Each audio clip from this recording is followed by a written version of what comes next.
여러분 안녕하세요. 부동산 보트칠성 김하인쌤입니다. 시선집중 OX 문제편 강의를 시작하겠습니다. 이 시간에는 시선집중 문제편 21강 지상권에 관해서 공부하겠습니다. 학습자료는 네이버 밴드에 올려드리고 있습니다. 자, 시작 전에 구독, 좋아요 꼭 누르고 시작해주세요. 이 시간은 포인트 21번 지상권입니다. 먼저 일반 지상권을 공부하겠습니다. 자, 동그라미 1번 지상권자는 토지 소유자 의사에 반하여, 즉 설정자 의사에 반하여 지상권을 타인에게 양도 동그라미 쳐요. 양도가 매매죠. 지상권은 절대적 양도가 보장됩니다. 그래서 양도할 수 있답니다. 자, 이번 지상공간은 그다음 가로 쳐보세요. 상하 범위를 정하여 괄호, 이게 씁니다. 구분 지상권. 구분 지상권은 수목 X, 수목을 공중에 심을 수 없죠. 수목이 나오면 틀립니다. 그 뒤에 공작물만 나왔고 수목 나오지 않아서 맞습니다. 공작물을 소유하기 위한 지상권 목적할 수 있다. 이게 9번 지상권입니다. 3번 지상권 설정 목적이 된 건물이 전부 멸실하여도 다시 지으면 되잖아요. 그래서 지상권은 소멸하지 않습니다. 5입니다. 다음 지상권 소멸 청구를 공부하겠습니다. 자, 갑소유 부동산에 시간축 두 번째로 지상권 을이 있는데 을이 설정자 갑에게 지료를 1년 연체합니다. 그리고 소유권이 병한테 양도됐다. 근데 을이 다시 양수인 병에게 1년 연체합니다. 그럼 양수인 병은 1년 합해서 2년이 되니까 이거 소멸 청구할 수 있나요? 못하는 거죠. 자, 이것을 뭐라 표현하냐면 지료지급 연체가 토지 소유권 양도가 위에서 4번이죠. 그럼 전이 3번, 후가 5번입니다. 이렇게 표현합니다. 이 걸쳐 이루어진 경우, 그럼 양수인의 소멸청구 못한다 했죠. 양수인에게 2년이 돼야만 가능하고 합산해서 소멸청구할 수 없습니다. 다음 다시 갑부동산에 지상권 을이 있는데 1-라고 저당권평이 있습니다. 이게 지상권을 목적으로 저당권을 설정한 거죠.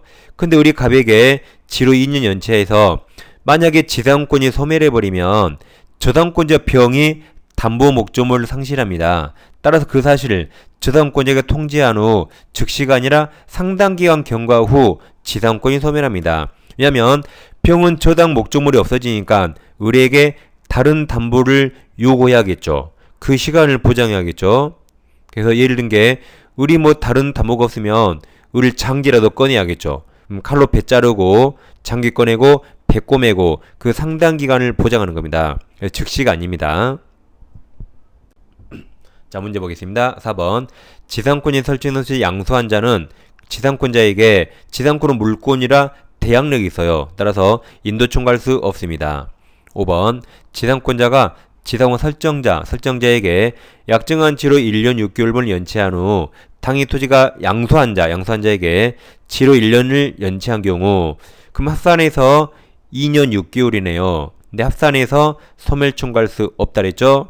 그 다음 양수인 동그라미. 양수인에게 2년 연체 안 됐어요. 그럼 양수인은 지상권자에게 지상권 소멸을 청구할 수 없습니다. X입니다. 6번 지상권을 목적으로 하는 저당권을 설정한 경우, 아까 보기 등기 1-1이죠. 다음 지로 연체를 원인으로 하는 지상권 소멸 청구는 저당권자에게 통지한 후 즉시가 아니라 배째일 시간 줘야 돼요. 상당 기간 경과 후 요력이 생깁니다. X입니다. 그 다음 7번부터 10번을 다 묶어가지고 이게 담보지상권, 모상의 담보지상권입니다. 그럼 7번 저당권 설정자가 담보가치 하락을 막기 위해서 저당권자에게 동그라미 쳐요. 무상의 지상권 동그라미. 이게 담보지상권. 이걸 설정해 준 경우, 일단 피담보채권이 소멸하면, 그럼 일단 저당권이 소멸합니다. 그럼 저당권을 위해 했던 그 지상권도 부정해서 소멸합니다. 맞는 말입니다. 8번 7번의 경우에 제3자가 목적 토지에 건물을 신축한 경우 지상권자는 제3자에게 목적 토지 사용 수익을 이유로, 다음 동그라미 쳐요. 지상권 자체 동그라미. 저당권이 아니죠. 지상권 자체의 침해를 이유로 손해배상이나 부당이득 반환 청구할 수 없답니다. 왜냐하면 지상권이 무상이라 애초에 임료이익이 없으니까 돈 달라 못합니다. 그래서 여기처럼 손해배상이나 부당이득 반환은 다 돈이죠. 청구할 수 없답니다. 대신 9번처럼 자, 7번의 경우 제3자가 목적 토지에 건물을 신축한 경우 지상권자는 방해 배제 청구로서 그 건물 철거 청구합니다. 그리고 토지 인도 청구예요. 그래서 9번이 맞았고 8번이 틀렸습니다. 10번 7번의 경우 지상권은 이건 담보 지상권이지만 용의물권이죠. 용의물권입니다. 그래서 피담보 채무란 게 없어요. 따라서 피담보 채무 범위 확인을 구하는 청구는 부적법합니다. 그래서 X입니다. 11번 지상공간은 다시 가로쳐요. 상하 범위를 정하여 가로 이게 구분 지상권. 그럼 수목 X 공작물을 소유하기 위한 지상권 목적을 할 수 있다. 아까 나왔던 거죠. 아까 위쪽에 나왔잖아요. 두 번 나온지 모르세요? 제가 이거 중복돼서 11번을 지우려다가 어쩐가 보고 나도 봤어요. 위쪽에 나왔잖아요. 기억 못하네.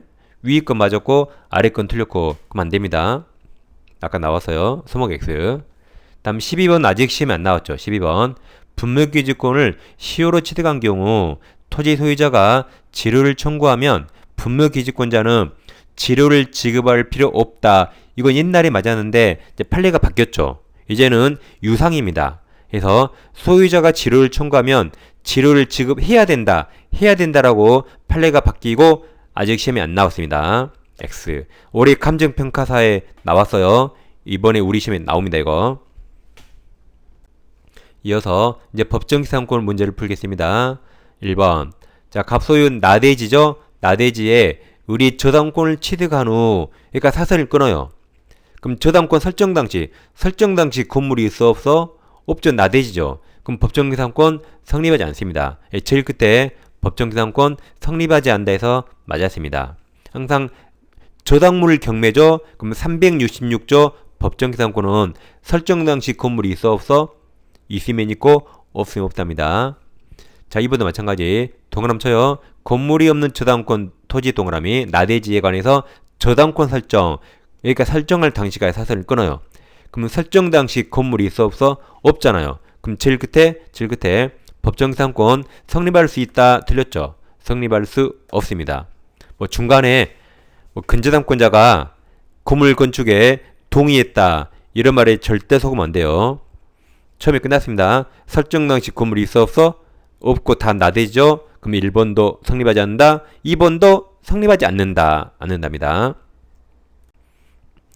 다음은 3번, 4번 두 개 묶어서 비교하세요. 3번 동일인 소유 토지와 건물에 관해서 동그라미 쳐야겠죠? 공동저당권 동그라미 쳐요. 그럼 뭐까지 나온가 봐야 되죠? 그렇죠. 철거되고 신축까지 확인해야 돼요. 설정된 후 그 건물 철거되고 건물이 새로 축조 동그라미 신축. 축조가 신축이죠.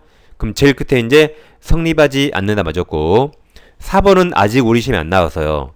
4번 토지와 함께 동그라미 칩니다. 공동근저당권 동그라미. 그럼 철거되고 신축 봐야 되죠.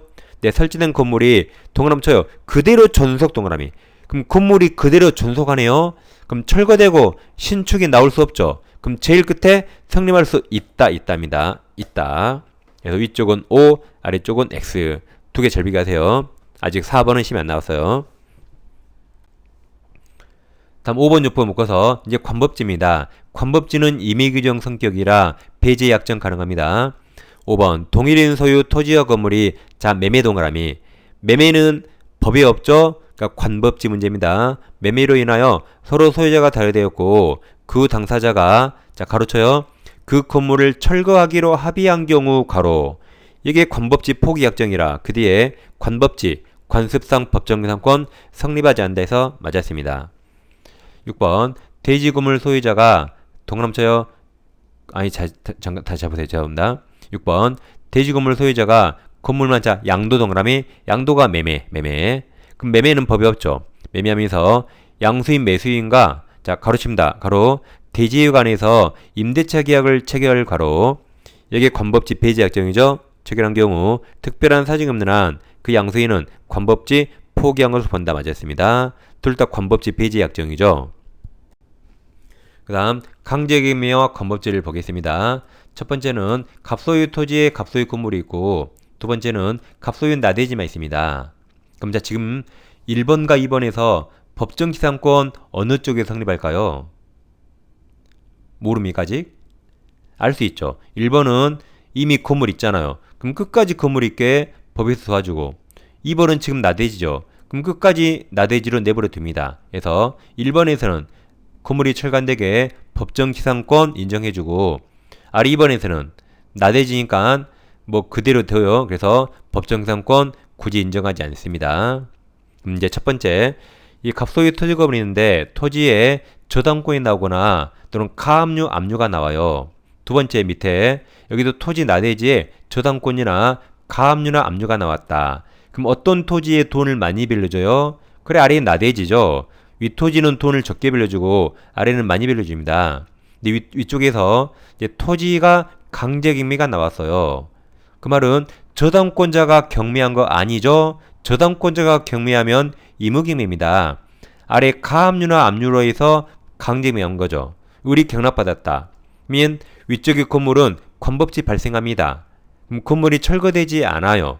그럼 건물이 살아있으면 경락인 을이 토지 경락가를 적겠습니다. 그래도 이 채권 해소할 수 있잖아요. 그러니까 굳이 아까운 건물 철거할 필요 없습니다. 근데 아리는 나대지에 돈 많이 빌렸는데 갑이 멋대로 건물 지었죠? 근데 돈을 못 갚아서 토지가 강제경매가 나왔다. 그럼 이것도 저당권자가 경매한 거 아니에요. 그러니까 관법지 문제죠. 그래서 을이 경락받으면 이 건물 있잖아요. 이때는 관법지 발생하지 않습니다. 이거 철거돼야 돼요. 그래 우리 나대지 가치로 경락가를 높이 써서 이 사람들이 채권 해소할 수 있습니다. 그럼 자 결론. 경매는 무조건 말소 기준 권리. 자 그럼 이 부동산에 만약에 이 빨강색, 파랑색 저당권이나 가압류나 압류가 있다. 그럼 이 셋 중에 날짜 제일 빠른 사람이 그들 중에 돈을 제일 많이 빌려줍니다. 그리고 셋 중에 날짜 제일 빠른 게 말소 기준 권리예요. 그래서 이 셋 중에 날짜 제일 빠를 당시에 건물이 있었다면 법정상권 성립하고 반대로 아래 그림 셋 중에 날짜가 제일 빠를 당시에 건물이 없건 나대지였다. 그 후에 건물이 나왔다. 이때는 관법지 발생하지 않습니다. 그러니까 경매는 무조건 말소 기준 권리예요. 그러니까 강제경매에서 관법지는 매각대금 완납시가 기준이 아니에요. 이 세 가지 저당권이나 가압류나 압류 셋 중에 어떤 게 제일 먼저 나왔는가 그 당시 건물이 있었는가 없었는가 기준이고 매각대금 완납이 아닙니다. 항상 경매는 말소 기준 권리 기억하세요. 자 문제 풉니다. 7번 강제경매 동그라쳐요. 강제경매에 있어서 관수상 법정상권이 인정되기 위해서는 일단 매각되고 완납시 틀렸죠. 이게 오답으로 제일 많이 나와요. 그럼 7번은 지금 7번 가압류가 보여요 안 보여요? 안 보이니까 가압류 없이 곧바로 압류한 겁니다. 그래서 정답은 압류 효력 발생시입니다. 매각되고 완납시가 아니라 압류 효력 발생시를 기준으로 해서 토지와 그 지상 건물이 동일 인소에 속해야 됩니다. 8번 경매 목적이 된 부동산에 대해서 이제 가압류 동그라미 가압류가 있고 그것이 본압류 또는 압류 같은 말이죠. 압류로 이행되어 경매일체가 진행된 경우에 애초 가로쳐요. 가압류가 효력을 발생한 때 가로 맞았습니다. 가압류가 제일 빨랐으니까 맞았어요. 그때를 기준으로 토지와 그 지상 건물이 동일인에 속하는지 여부를 판단합니다.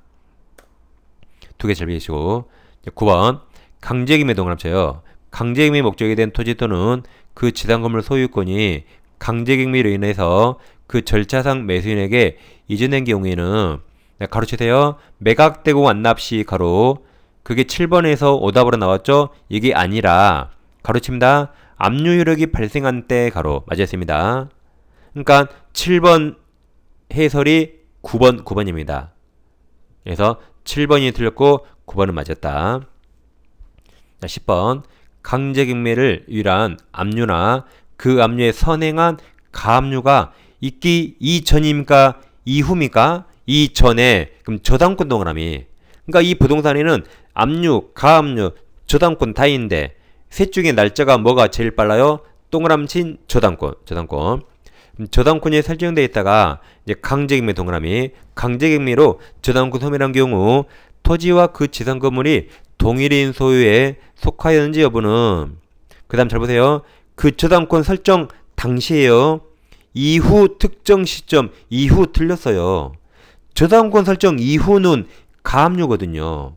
그게 아니라 저당권이 제일 빠르니까 저당권 설정 당시를 기준으로 판단합니다. X입니다. 셋 중에 제일 빠른 거 잘 기억하세요. 마지막 11번. 관습상 법정 지상권자는 토지 소유자로부터 토지 양수 동그라미. 그럼 지상권이 이전됐습니까? 토지가 이전됩니까? 토지죠.